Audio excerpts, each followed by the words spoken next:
어떤 것들이 있을까요?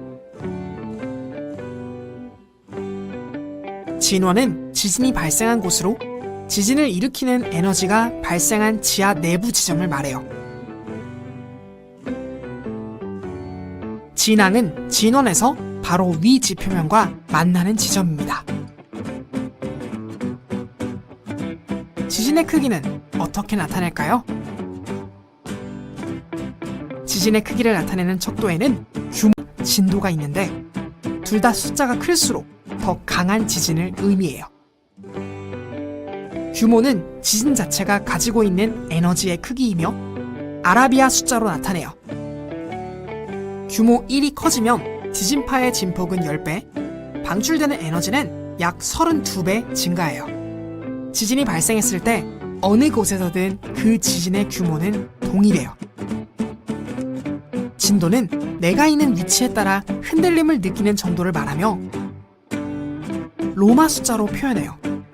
같은 규모의 지진이라도 지진이 발생한 곳에서 멀어질수록 진도의 크기는 작아져요. 또한 한 지역 내에서도 건물의 높이나 상황에 따라 상대적으로 느끼는 진도는 달라질 수 있어요. 지진이 일어났을 때 흔들림의 정도를 등급으로 나타내는데 우리나라를 비롯한 여러 나라에서는 수정 메르칼리 진도 계급을 사용하고 있어요. 등급이 높을수록 지진의 크기가 크다는 것을 의미해요.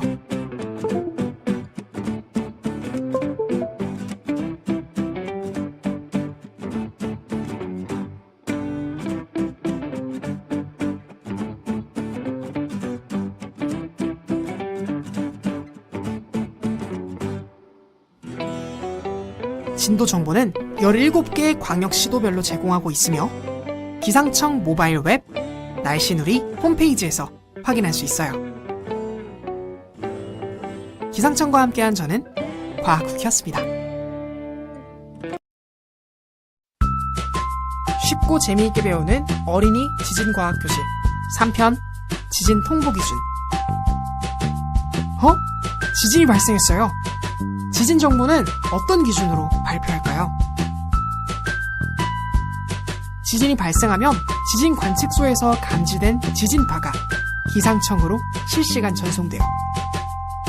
이렇게 전송된 지진 자료들을 분석하여 국민들에게 지진 정보를 전달해요. 기상청은 지진 규모에 따라 지진 조기경보, 지진 속보, 지진 정보로 구분해서 통보해요. 먼저 지진 조기경보는 지진파의 속도 차이를 이용한 것으로 속도가 빠른 P파를 먼저 감지한 후 큰 피해를 주는 S파가 오기 전에 지진 발생 사실을 알려주는 시스템이에요.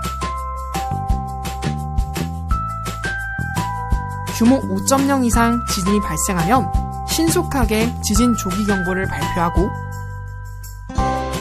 규모 3.5 이상 5.0 미만 지진일 때는 지진 속보를 발표해요. 그리고 규모 2.0 이상 모든 국내 지진에 대해 종합적인 분석을 통해 지진 정보를 발표해요.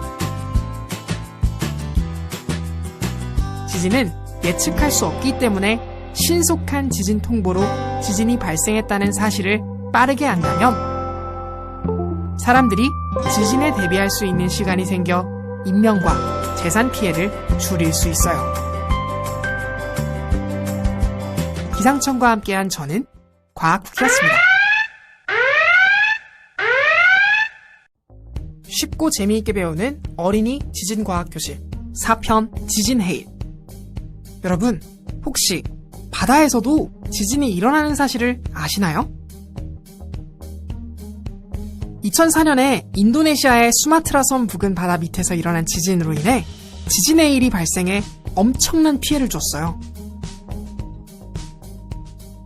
지진해일이라는 단어는 쓰나미라고 불리는 일본어에서 유래했는데 쓰는 항구를, 나미는 파도를 의미해요.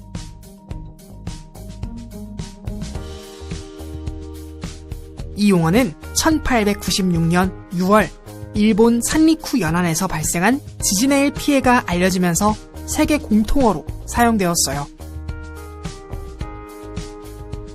지진의 일은 해저에서의 지진이나 산사태, 화산 분출이나 운석 낙하 등으로 인해 해수면에 급격한 높이 변화가 생겨 멀리까지 빠르게 전파하는 현상이에요.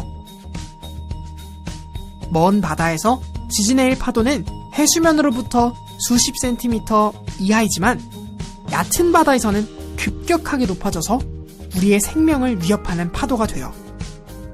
지진의 일의 전파 속도는 수심이 깊을수록 빠르고 수심이 얕은 해안가로 갈수록 느려져요.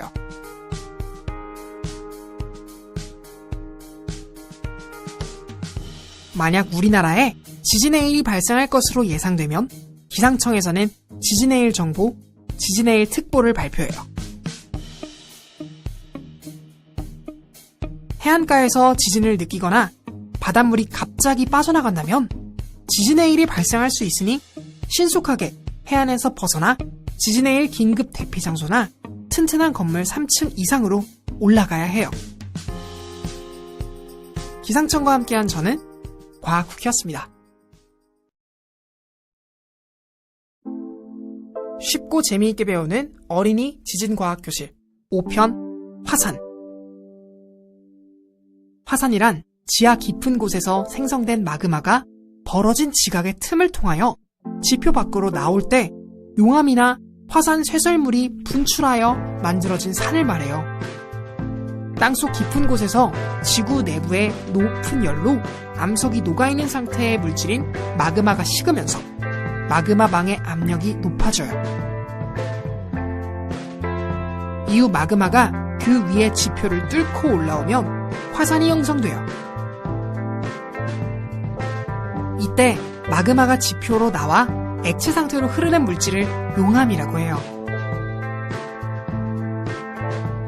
화산이 폭발할 때에는 화산재, 화산가스, 화산탄 등도 발생해요.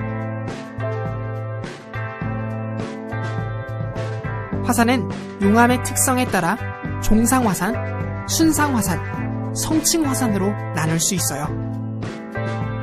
점성이 높은 용암이 멀리 흘러내리지 못하고 종 모양으로 만들어진 종상화산, 점성이 낮아 흐르기 쉬운 현무암질 용암이 멀리 흘러내려 완만한 경사를 가진 순상화산, 용암류와 화산재 퇴적 등이 복합적으로 쌓이면서 형성된 원뿔 모양의 화산을 성층화산이라고 해요. 우리가 살고 있는 한반도에도 화산이 있다는 사실을 알고 있나요? 한반도에서 활화산은 백두산이 있고 한라산과 울릉도는 과거에 화산이 분화해서 만들어졌어요.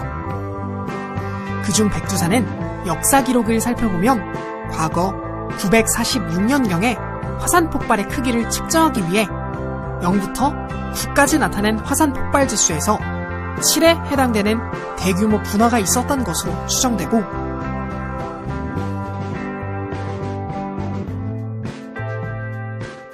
이후에도 여러 번 분화한 기록이 있어요.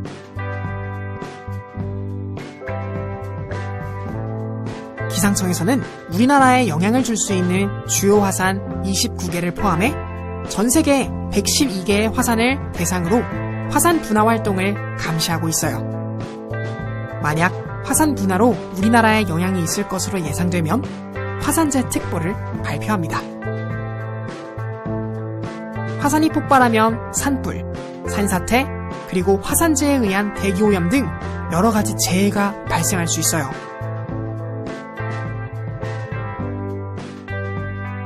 화산 폭발 시 우리의 생명을 지킬 수 있도록 대응 요령을 잘 숙지하도록 해요.